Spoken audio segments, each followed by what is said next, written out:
ito naman, syempre tuloy-tuloy pa rin tayo at importante pag-usapan ng mga napapanahong issues. Kaya naman simulan na natin ang ating Teka Moment!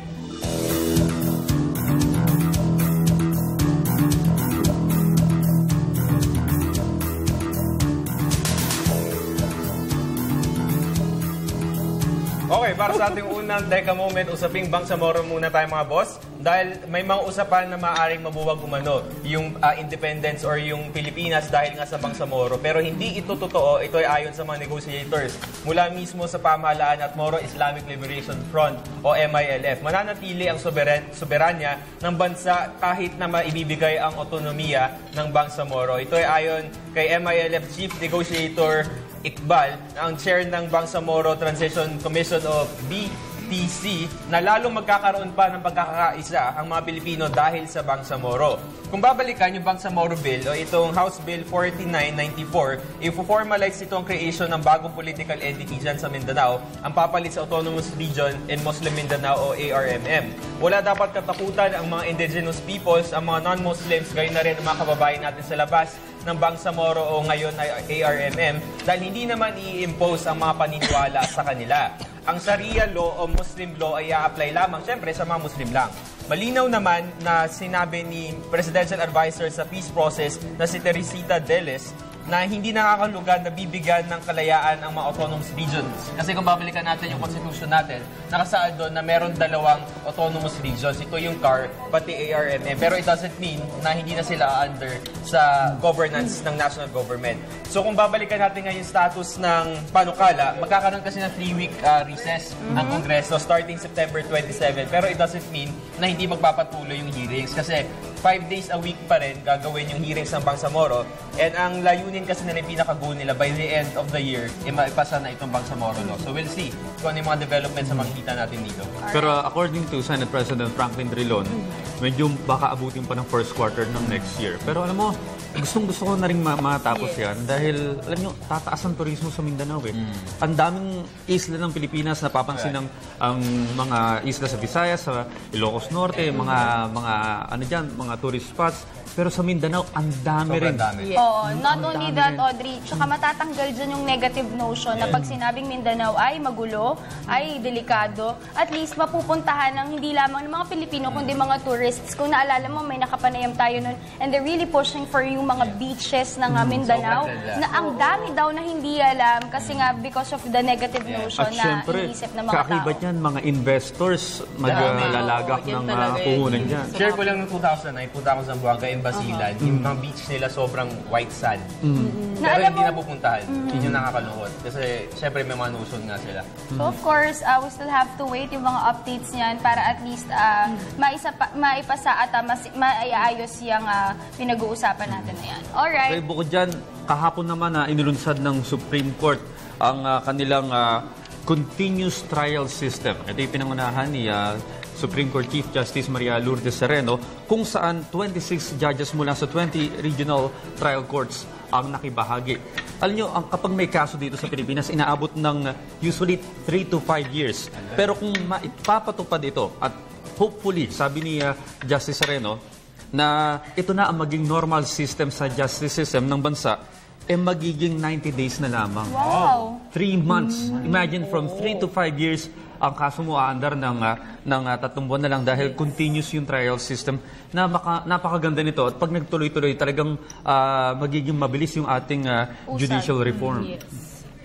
Ayan, o. Siyempre ito, ito napakagandang balita niya. Pero ito naman, naririnig niyo ba itong marami tayong mga kababayan na gustong ibalik ang death penalty dahil nga sa sunod-sunod o kabi-kabilang mga krimen. Ngunit sabi po ng ating Pangulo na si Pangulong Benigno Aquino na no to death penalty pa rin po ang kanyang administrasyon. Yan po ang sinabi ni Presidential Spokesman Edwin Lacerda sa isang press briefing. At sabi niya, alam naman po natin lost pa rin sa judicial system ng ating bansa.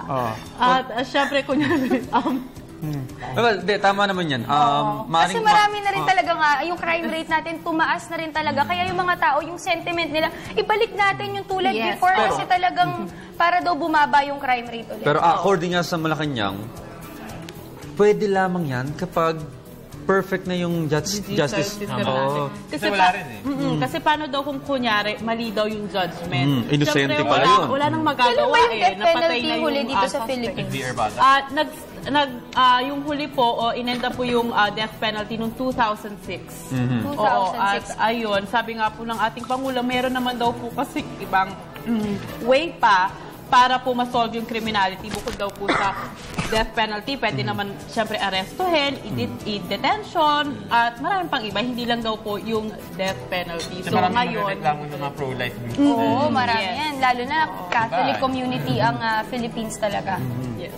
So yun lang naman yung about sa death penalty. Ngunit siyempre, sabi naman po ni Presidential Spokesman Edwin Lacerda na open pa rin naman daw po sila sa discussion tungkol o patungkol dito sa death penalty. Pero as of now, no to death penalty. Pag muna, hanggat pag maayos na yung justice system natin at siguradong yung mga naakusahan ay yun talaga yung may sala, siguro pwede nang ipatakbo. Alam mo kung anong pwedeng i-relate dyan? Yung mga kapatid nating Pilipino na, di ba, nagkaroon ng death penalty before, tapos after nila ilang years na patunayan, wala palang kasalanan. Merong isa nun, hindi ko lang maalala sino, mamaya, babalikan ko yan at i-research ko yan. Pero ito naman po, samantala, para sa aking teka moment, ang ating Pangulong Benigno Aquino III is willing to meet with Chinese President to improve ties. Ito po sinabi po ni President Benigno Aquino III spokesman, gave this jolly response nung Wednesday po when he asked about if the Philippine leader is open to meeting with Chinese President Xi Jinping to improve ties between the two countries despite po dun sa dispute on parts of South China Sea. Sa isa pong press briefing, sinabi ni Presidential Spokesman Secretary Edwin Lacerda na meron daw po mga claims kasi itong mga Chinese think tank na ang Philippine government po ay may less effort or hindi nag-exert na extra effort to improve bilateral relations with China. Sinabi po, kung maalala kasi natin, ang China at Philippines were recently engaged into a territorial dispute over resource-rich parts of the South China Sea na tinatawag naman po dito sa ating bansa as West Philippine Sea. So sinabi po ni spokesman Secretary Edwin Lacerda, wala po siyang nakikitang rason kung bakit kailangan maapektuhan yung relationship natin with China kung ang pag-uusapan lamang ay yung territorial dispute. Sana naman daw ay huwag maapektuhan yung buong entire relationship ng China at ng Philippines. So sinabi rin po ni spokesman Secretary Lacerda, kung titingnan po natin at aaralin natin, ang mga Filipinos po ang mas nagvi-visit, ang mas nag-i-invest at nagiging turista na sa China as compared yung mga Chinese vice versa to the Philippines. Kung papansinin natin. In a briefing with reporters in China earlier, the National Institute for South China Sea Studies said there is a lack of critical mutual trust between the two countries. It also called for a meeting between President Benigno Aquino III and China's president to tackle ways to improve bilateral ties. So sana po wag maapektuhan because of the territorial dispute kasi sana mas mapaigting pa natin yung relationship natin with China kasi ang gusto ng China, mag-settle na lang tayo on bilateral talks while ang Philippines naman, kasi gusto natin yung sa arbitration na may ibang tutulong, ayaw ng China na mayroon ngang nakikisali. So gusto niya between the two countries lang. So sana po hopefully maayos po yan at mapaigting at magtulungan ang dalawang bansa para sa ikakakaganda lalo na for economic development of both the two countries. Well, kagaya nga na sinabi ko ng mga nakaraang banter natin, ang problema sa West Philippine Sea ng China at Pilipinas ay isa lamang. Although importante yan, pero ang dami naman nating pinagkakasunduan eh. Nung 16th century, daang-daang taon na nakalipas, yung trade pa lang eh.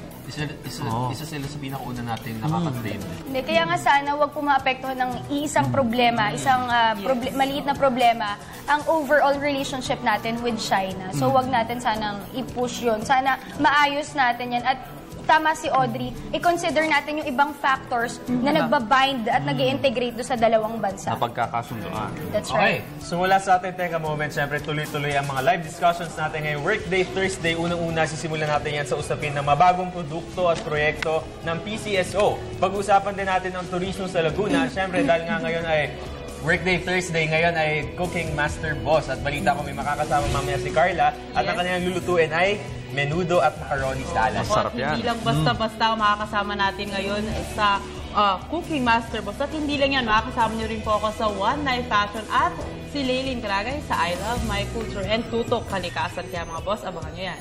At para tuloy-tuloy lang yung pagbibigay natin ng impormasyon, abangan mamaya yung GMB Balita, weather update mula sa Panahon TV, Pag-asa DOST, at syempre yung MMDA Traffic Metro Base, ipapakita sa atin yung live na mga kuha sa mga pangunahing lansangan sa Metro Manila.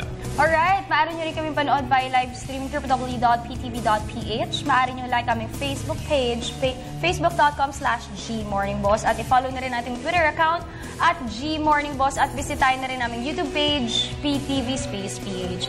Kaya naman, simulan na natin ang programa kung saan kayo ang laging bida. Ito ang Good Morning, Boss!